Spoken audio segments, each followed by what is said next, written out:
How can you be more productive working with customers who live out of the area and prospective buyers of resort or second home property? I'm Rick Fioretti, a sales associate with Prudential Florida Realty in Naples. Let's take 5 minutes to discuss how you can make the most out of an out-of-town buyer's trip and ultimately get the sale. For me, it all starts with the buyer interview, determining whether a buyer is a first-time visitor who is just looking or a returning customer who is ready to buy.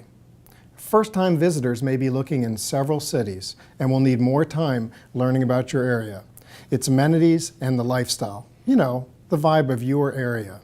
Think of yourself as a tour guide. Take the person to various neighborhoods, entertainment venues, and restaurants and popular attractions. Save the tour of homes for later. You are likely in competition with other resort communities and need to showcase yours, much like a travel agent or skilled concierge. Some first-time visitors might want to tour properties. Keep this to a minimum, as they haven't committed to your area yet. Ask your guest what they see themselves doing in your town. What type of lifestyle are they seeking? Will they be full or part-time resident? Talk about local trends like neighborhood activity. For example, are the neighborhoods active all year?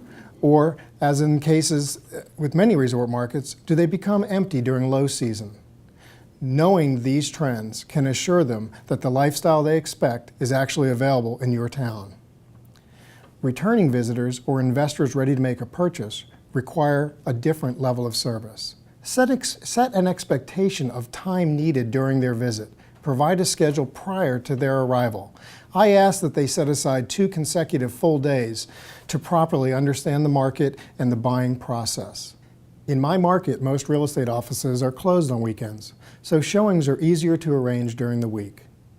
For families with younger children, I ask that they make daycare arrangements so that they can focus on the task at hand, in most cases. Then they leave the children at home or at the hotel with family. Funny. It only takes a minute for children to figure out how to use an elevator in a high-rise condo building.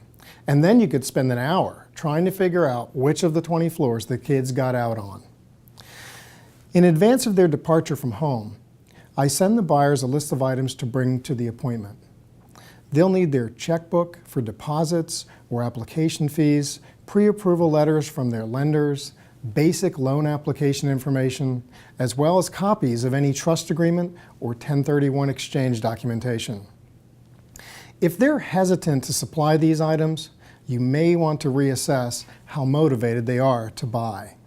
On day 1 of the 2-day visit, I learn as much about the buyer or investor as possible. Ask about their lifestyle, specifics they're looking for in a property or community. Be prepared with data about your real estate market, a timetable for the transaction, and local market customs.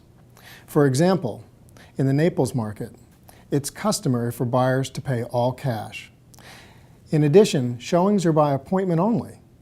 I also present a copy of our local contracts and disclosures for their review later that evening. The interview takes about 2 hours. Yes, buyers are anxious to get out and see homes, but this is the single most important part of their visit, and they will thank you for the time.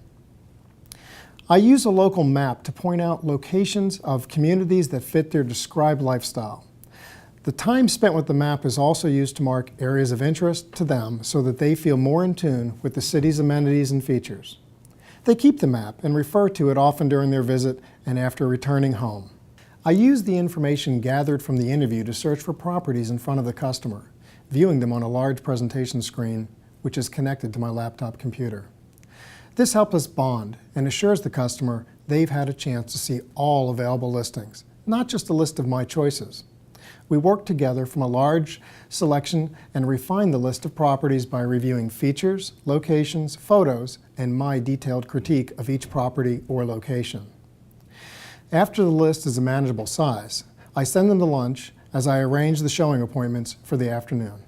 Generally, there are 15 to 20 properties to view.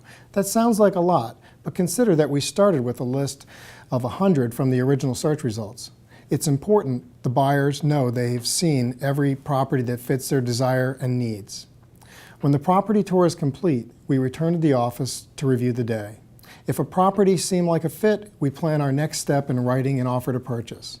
If the day's search did not produce a satisfactory property, adjustments are made based on feedback from the showings, and then I send them off for the evening with a plan to reconvene in the morning to continue our tour. If you know your market and qualify the buyers, day 2 should be all you and your buyers need to find their dream home.